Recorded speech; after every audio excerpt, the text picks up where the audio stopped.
Hey, Nick from Old Fashioned Nights, and today I'm going to go over 3 tools that you probably never heard of, but if you're a woodworker or a homeowner, you're going to want to stick around and listen to it because these 3 tools are game changers, so let's get into them.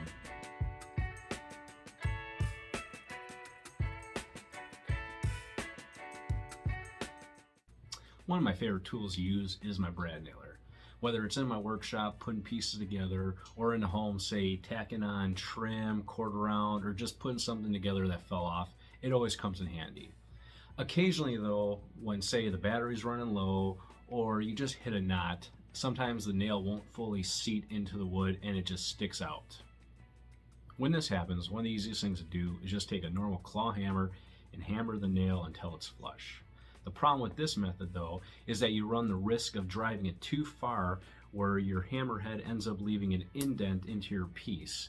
And if it's say a project that you're trying to finish up or some trim in your house, you obviously don't want that because now you're spending more time trying to fix a mistake you made as opposed to doing it the right way. And what is the right way? Well, the right way for me that I found out was using this spring punch here.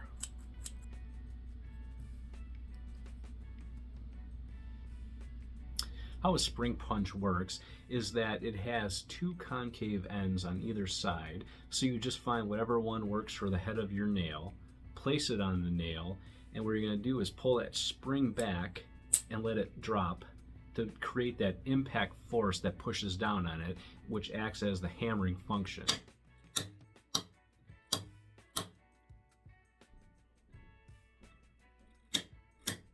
One of the nice things about this too is you can control your force by just how far you pull that spring back to something nice and soft to something with a little bit larger impact.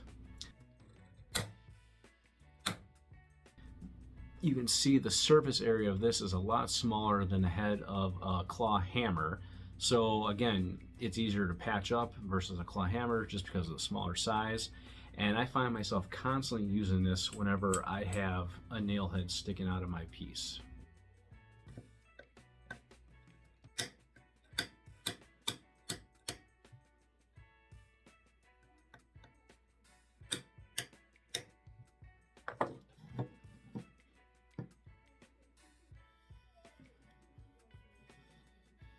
My next tool comes in handy when you want to make sure that the head of your screw sits below the surface of the piece that you're driving into. Now, a lot of wood screws have a tapered head on it that helps drive it into the wood, but I found that it doesn't always drive it in as far as I would like, and the more that I try to drive it in, the more it just kind of compresses the wood inward and it just doesn't look the cleanest. Now, how I would solve this problem in the past is I would take my screw head and I would find a drill bit whose diameter is a little larger than the screw head. I would then take that larger drill bit, place it into the hole that I already drilled, and just basically widen it out at the top. The problem with this is when I would place this larger drill bit into my smaller hole, occasionally then I would catch the fibers of the hole and I would just get this tear out that would extend farther than I would like, and it would just look unsightly and not professional. That's why I found a set of these countersink bits on Amazon for under $20. Now how they would work is, again, I would take my screw head and then I would find a countersink bit whose diameter is a little larger than my screw head. Then I would take this countersink bit, place it in the center of the hole, and just drill it out as far as I would need. This way it creates a nice tapered end to it, which will allow the screw head to sit recessed into the wood.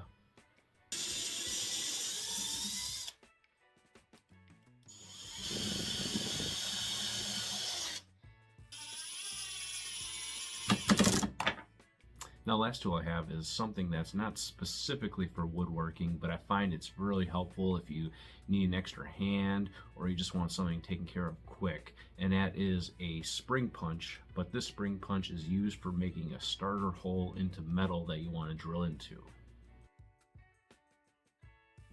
Now how this works, it's a spring-loaded punch where it has a spring in there and you can set the tension on the spring by adjusting this back piece here. Now what I use this for is when I need to accurately get a center point where I want to drill into some wood, I'll go ahead and I'll use this to quickly, tack a little hole into it. I just need one hand to do it. I don't need a hammer or a nail to do that hole. I just put it on there, press it down, and I got a hole.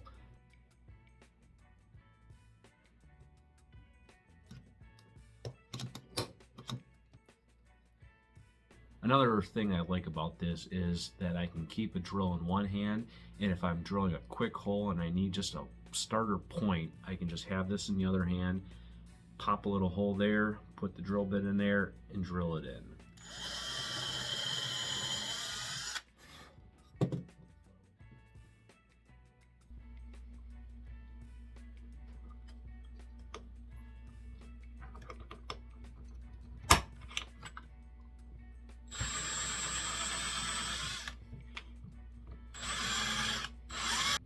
And that's my video for these 3 tools that every woodworker or homeowner should use.